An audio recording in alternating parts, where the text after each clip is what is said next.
নমস্কার বন্ধুরা, আজকের রেসিপি হচ্ছে নারকেল নাড়ু রেসিপি। আমি চিনি দিয়ে বানিয়েছি, কিন্তু এই নারকেল নাড়ু হয়েছে অনেক অনেক বেশি সুস্বাদু। তো যারা নারকেল নাড়ু বানাও, মোটামুটি যারা বানাতে পারো তারা কিন্তু এই রেসিপিটা দেখো, আর যারা বানাতে পারো না তারাও দেখো। খুবই টেস্টি কিন্তু নারকেল নাড়ু তোমরা খুব সহজে বানিয়ে নিতে পারবে, চিনির তৈরি যেটা। তো সবার প্রথমে দেখো, আমি একটা নারকেল নিয়েছি, নারকেলটা ভালো করে কুড়িয়ে নিয়েছি। তো নারকেলটাকে শুকনো কড়াইতে খুব ভালো করে ভেজে নিয়েছি, যতক্ষণ না নারকেল থেকে একটা সুন্দর গন্ধ ছাড়ে আর নারকেলটা ঝুরঝুরে মতো হয়ে যায়, ঠিক ততক্ষণ পর্যন্ত নারকেলটাকে ভেজে নিতে হবে। আর এটা ভাজতে খুব একটা বেশি সময় লাগে না, প্রায় 3 থেকে 4 মিনিট বা তারও কম এরকম লাগতে পারে।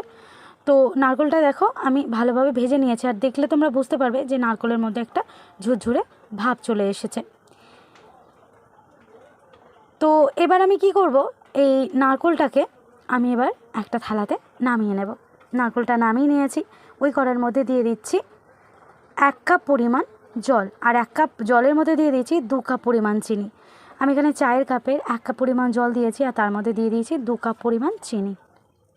এবার আমি একটু এলাচ হাত দিয়ে একটু কেটে কেটে দিয়ে দিচ্ছি এই চিনির শিরার মধ্যে, দিয়ে এলাচটাকে একটু জলের সাথে একটু নাড়াচাড়া করে নিচ্ছি। আর চিনিটা যতক্ষণ না গলবে ততক্ষণ একটু ফুটিয়ে নিতে হবে।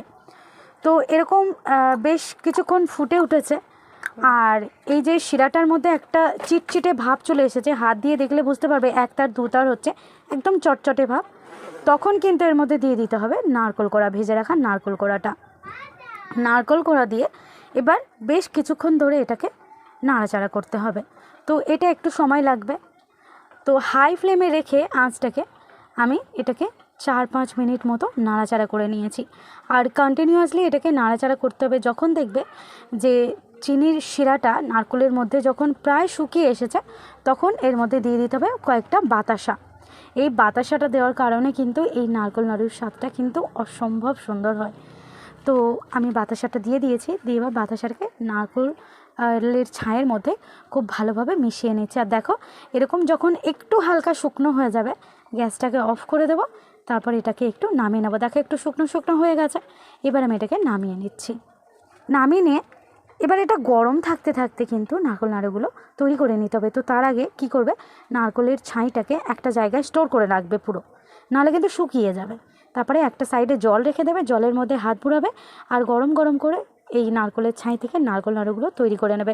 আর এগুলো কিন্তু গরম থাকা অবস্থায় কিন্তু তৈরি করতে হয়, নাহলে কিন্তু হবে না। তো চলো আজকের রেসিপি পর্যন্তই, সবাইকে ধন্যবাদ।